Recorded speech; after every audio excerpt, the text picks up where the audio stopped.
Hi, I'm John from WorkshopAddict.com. Today I get to talk to you about the Kreg K5 pocket hole jig system.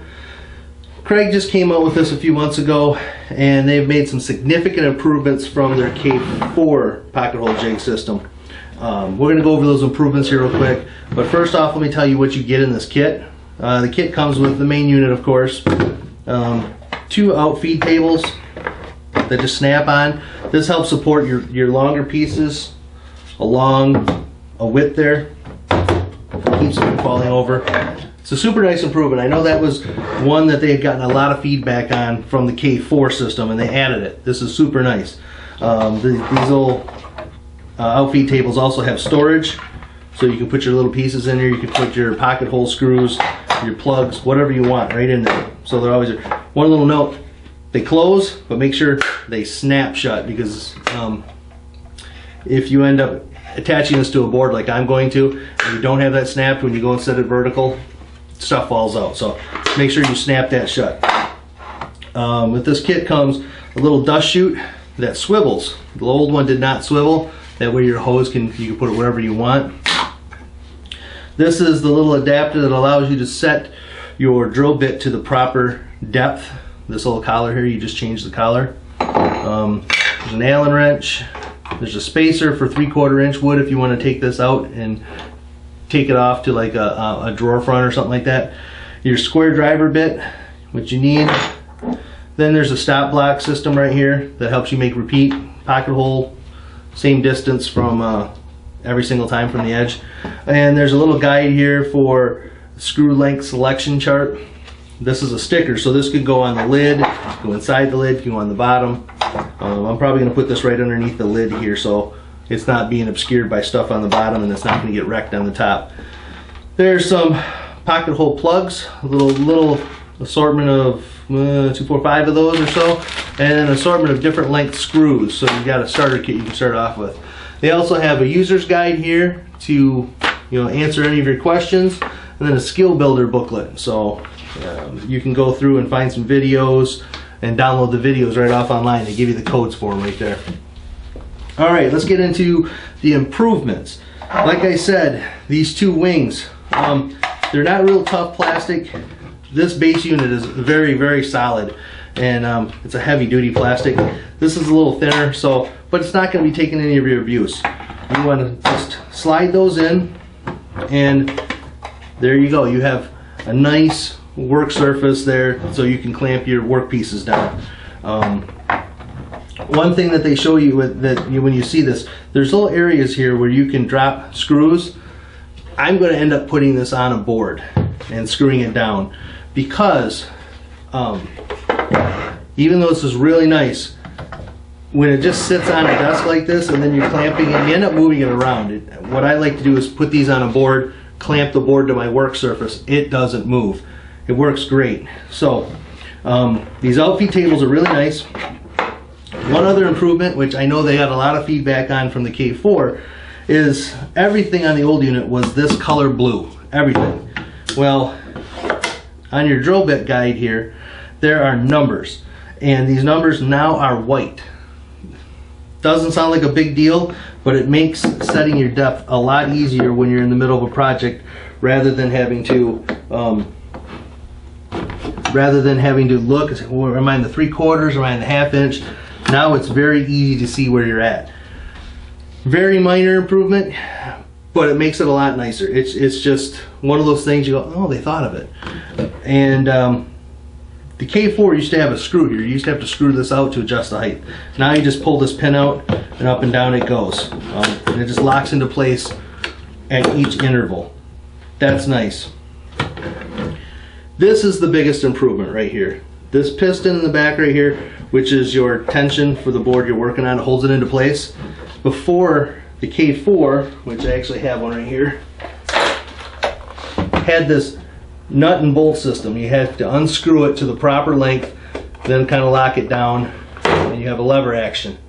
If you're going from 2x4s to 3/4 inch, you're just screw. It's tedious. It's just kind of annoying. And with the K5, now you push the button down, and you can slide your little piston along this track and then you can just let it go and lock it into place. And then you just take your workpiece, set it down in there, and clamp it. Done. Now if you're going to a 2x4, you just slide this back, put your 2x4 in, clamp it. The only improvement I would like to see here is if they had a little guide that gave you an idea. Well, this is 3/4 inch. You can line the arrows up 3/4 inch, 1.5 inches. It would be a lot nicer than, because sometimes you're too close, you go to clamp it down, okay, I gotta back this up just a little bit, clamp it down. Minor, but a simple little guide here on one side would be nice. They moved the lever to the front. On the K4 it was in the back. Not a big deal either way. It's got a nice little lever on here, knob. Dust collection port swivels. The old one did not, it always was situated to the left. Snap this into place. You can hook your dust back up to it, suck it out. Comes off easier than the old one does too. These outfeed tables, like I said, these little wings are nice because you can put all your stuff in there and you're done. The one thing I don't like about this system that I think is a drawback is this little guide right here is how you set the depth for your drill bit. First thing you got to do is set this to the proper, it's at 3/4 inch. You take your drill bit, you have to find which hole it lines up with. Right here be the inch, 1.25 inches, 1.5 inches. Slide it through, find that hole, and then set your collar. That's great and all. You ever lose this or break this, you're gonna have to buy yourself another guide. The old one, the K4, actually has the guide situated right on the body. So you set this into place, line it up with those lines, and lock your collar in. I like that. You're never gonna lose that. It's always right there on board. One less thing to have to deal with. That actually is the only thing I don't like about this system. Everything else in it is an improvement. And like I said, it's a very hefty system. And right after this video, I'm going to mount this to a board. And the reason why I do that is I have it hanging on my wall. So I set it down, I clamp it and go.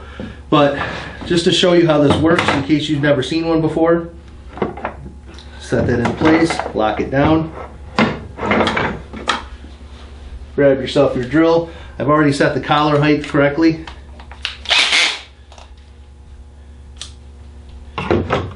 Pick your hole.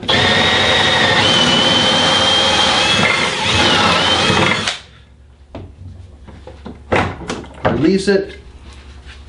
And you can see we have a nice pocket hole set here. Now, if I had like a tabletop, I could set this down, drive my screw in now, just by changing the drill bit to the driver head, to the square bit head. Take yourself out a screw, proper length. Hey, look it, got the right one.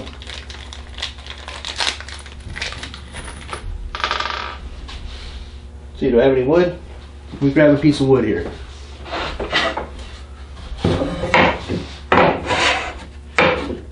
Now from here, find your pocket hole.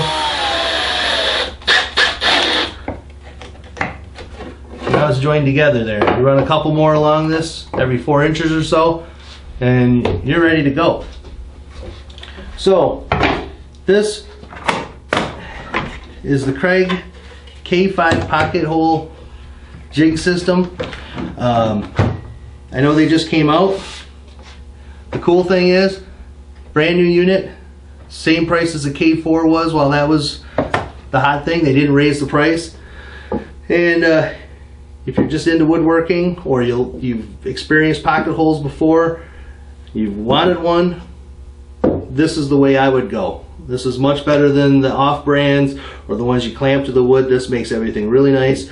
So if you're looking for a pocket hole system or thinking about getting into it, take a look at the K5 system.